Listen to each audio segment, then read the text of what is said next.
नमस्ते प्यारे बच्चों। आज हम क्रिया विशेषण के बारे में पढ़ेंगे, लेकिन क्रिया विशेषण के बारे में जानने से पहले हमें अव्यय के बारे में पता होना बहुत ज़रूरी है। अव्यय का शाब्दिक अर्थ होता है व्यय न होने वाला, और इसका व्याकरण में अर्थ होता है ऐसे शब्द जिनमें कोई विकार या परिवर्तन न हो। और किन किन आधारों पर वह विकार या परिवर्तन न हो? लिंग, वचन, पुरुष, कारक, काल आदि के कारण। यानी वे शब्द जिनमें लिंग, वचन, पुरुष, कारक, काल आदि के कारण कोई परिवर्तन नहीं आता, उनको हम अव्यय कहते हैं और इनका रूप स्थिर होता है। जैसे हम कुछ उदाहरणों के माध्यम से इसे स्पष्ट करने की, इसे समझने की कोशिश करते हैं। जैसे आप पहला उदाहरण देखिए, दीक्षा धीरे धीरे गाती है। दीक्षा क्या है? स्त्रीलिंग है। दीक्षा जो है स्त्रीलिंग शब्द है। अगला उदाहरण अगर हम देखें, पंकज धीरे धीरे गाता है। पंकज कैसा शब्द है? पंकज है पुल्लिंग। लेकिन अगर आप देखें कि धीरे धीरे, चाहे वो दीक्षा स्त्रीलिंग शब्द के साथ आ रहा है या पंकज पुल्लिंग शब्द के साथ आ रहा है, धीरे धीरे के रूप में, स्वरूप में कोई परिवर्तन नहीं आ रहा है। अब हम वचन के आधार पर देखते हैं। बच्चा धीरे धीरे पढ़ता है। बच्चा क्या है? एक वचन है। बच्चे धीरे धीरे पढ़ते हैं। यहाँ पर बच्चे क्या है? बहुवचन है। पढ़ते थे। और अगर यहाँ पर थे आया है और हम काल की बात करें तो यहाँ पढ़ता है में वर्तमान काल है और पढ़ते थे में भूतकाल है। लेकिन चाहे वो एक वचन के साथ प्रयुक्त हो रहा है, धीरे धीरे शब्द बहुवचन के साथ प्रयुक्त हो रहा है, स्त्रीलिंग के साथ है, पुल्लिंग के साथ है, वर्तमान काल में है या भूतकाल में है, लेकिन धीरे धीरे के स्वरूप में कोई परिवर्तन नहीं आ रहा है। अगर हम पुरुष के आधार पर भी देखें, वह जो है पुरुषवाचक सर्वनाम है, और इसके आधार पर भी अगर हम देखें तो वह धीरे धीरे चलता है। इसमें भी आप देखेंगे कि धीरे धीरे शब्द में इनमें कोई परिवर्तन नहीं आ। आइए देखते हैं कि अव्यय कितने प्रकार के होते हैं। अव्यय 5 प्रकार के होते हैं बच्चों। क्रिया विशेषण, संबंध बोधक, समुच्चय बोधक, विस्मयादि बोधक और निपात। अब क्योंकि हमारा जो उपविषय है पढ़ने का वह है क्रिया विशेषण, और हम इस अध्याय में, इस वीडियो में केवल क्रिया विशेषण के बारे में बात करेंगे। बाकी अव्यय के बारे में हम बात यहाँ पर नहीं करेंगे, वह किसी अन्य वीडियो में हम बात करेंगे। तो आइए हम बात करते हैं क्रिया विशेषण की। विशेषण के बारे में बच्चों आप पहले पढ़ चुके हो कि विशेषण क्या होते हैं, जो किसी संज्ञा या सर्वनाम शब्द की विशेषता बताते हैं। लेकिन यहाँ है क्रिया विशेषण, तो इसका अर्थ क्या हुआ कि वह शब्द जो क्रिया की विशेषता बताते हैं। और किस प्रकार से? समय, स्थान, रीति। रीति क्या होती है? किसी काम को करने की शैली, उसका ढंग या उसका तरीका, उसको हम रीति कहते हैं। और परिमाण, परिमाण क्या होती है? किसी चीज़ की मात्रा, उनके बारे में बताए।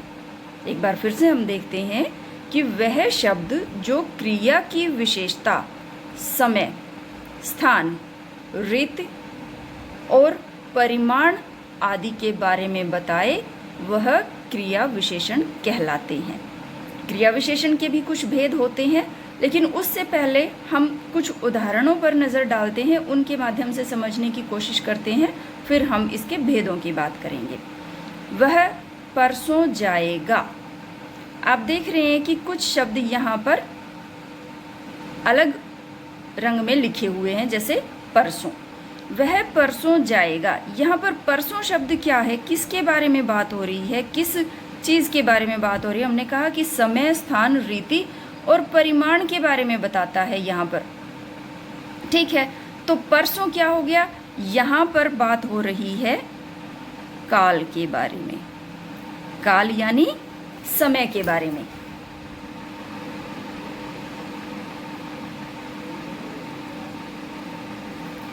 घोड़ा तेज दौड़ता है। यहाँ पर दौड़ना क्रिया है। दौड़ना की विशेषता बताई जा रही है कि घोड़ा किस प्रकार से दौड़ता है, यानी उसके तरीके की, उसके ढंग की, उसकी शैली की, उसकी रीति की बात हो रही है। तो यहाँ पर किस चीज़ की बात हो रही है? रीति की। वह अंदर गया था। कहाँ गया था? अंदर गया था। अंदर यानी यहाँ पर बात हो रही है स्थान की। उतना खाओ जितना पचा सको। उतना, जितना, यहाँ पर किस चीज़ की बात हो रही है? मात्रा की बात हो रही है। और मात्रा के लिए हमने क्या कहा? परिमाण। तो यहाँ पर किस चीज़ की बात हो रही है? परिमाण की। आपने देखा कि हमने किन किन आधारों पर उसकी क्रिया की विशेषता की बात कही कि परसों क्या है? समय की बात हो रही है। यहाँ पर तेज दौड़ता है। तेज यानी क्या है? किसी भी, यहाँ घोड़े की बात की गई है तो घोड़े के दौड़ने का ढंग है, उसकी रीति है। वह अंदर गया था। अंदर यहाँ स्थान की बात हो रही है और यहाँ बात हो रही है परिमाण की। तो यही हमारे चारों जो हैं, कालवाचक, रीतिवाचक, स्थानवाचक और परिमाणवाचक, यह चारों क्रिया विशेषण के भेद होते हैं। अब हम देखते हैं कालवाचक क्रिया विशेषण क्या होते हैं। जो शब्द क्रिया के होने का समय बताते हैं। क्या बताते हैं? समय। जैसे आज, कल, जब, तब, अब, लगातार, दिन भर, प्रतिदिन, परसों, सवेरे, रात, बहुधा, पहले, आगे, पीछे, बार बार, अभी अभी आदि। इस तरह के जिन वाक्यों में शब्द आएंगे तो उनका तात्पर्य है कि वो समय के बारे में बता रहे हैं, क्रिया के होने के समय के बारे में बता रहे हैं। आइए इनको कुछ उदाहरणों के माध्यम से स्पष्ट करते हैं। वह अभी बैठी है। यहाँ अभी क्या है? समय के बारे में बता रहे हैं कि उसके बैठने का जो समय है वह अभी बैठी है। वह परसों आएगी। कब आएगी? परसों आएगी। कब का प्रयोग हम करते हैं? समय के लिए। और कहाँ का प्रयोग हम करते हैं? स्थान के लिए। तो यहाँ पर अगर हम प्रश्न भी करके देखें कि वह कब आएगी, तो उत्तर क्या है? परसों आएगी, अर्थात यहाँ पर समय की बात हो रही है। मैं दिन भर पढ़ती रही।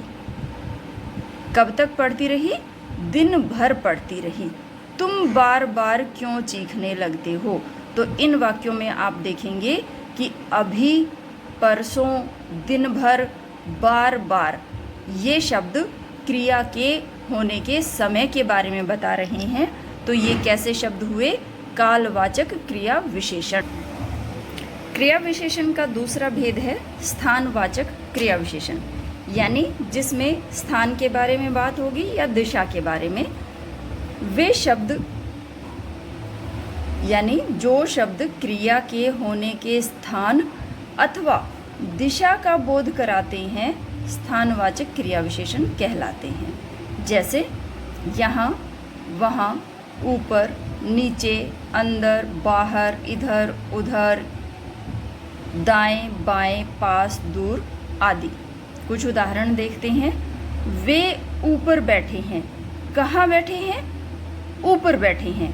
तो अभी मैंने पीछे वाले में जो नंबर 1 पर जो हमने क्रिया विशेषण का भाग लिया था, कालवाचक क्रिया विशेषण, उसमें बात की थी कि जब कहाँ के बारे में बात होगी तो वो स्थान के बारे में होगी कि कहाँ बैठे हैं, अंदर, बाहर, ऊपर, नीचे। तो यहाँ अगर हम प्रश्न करें कि वे कहाँ बैठे हैं, तो ऊपर बैठे हैं। तुम वहाँ चले जाओ। यहाँ जो वहाँ शब्द है क्रिया के होने के स्थान के बारे में बता रहा है। मेरा घर विद्यालय के पास है। पास, स्थानवाचक क्रिया विशेषण। दाएं मुड़ते ही पुस्तकालय आएगा। यहाँ दिशा के बारे में बात की जा रही है। जैसा कि हमने कहा कि वे शब्द जो क्रिया के होने के स्थान अथवा दिशा का बोध कराते हैं, वे स्थानवाचक क्रिया विशेषण कहलाते हैं। तो यहाँ पर बात हो रही है दिशा की। क्रिया विशेषण का तीसरा भेद है रीतिवाचक क्रिया विशेषण।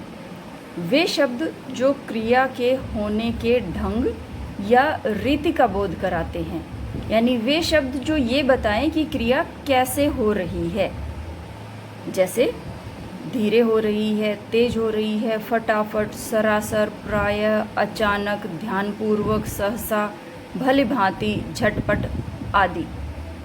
ये क्रिया के होने के ढंग हैं कि क्रिया किस प्रकार से हो रही है।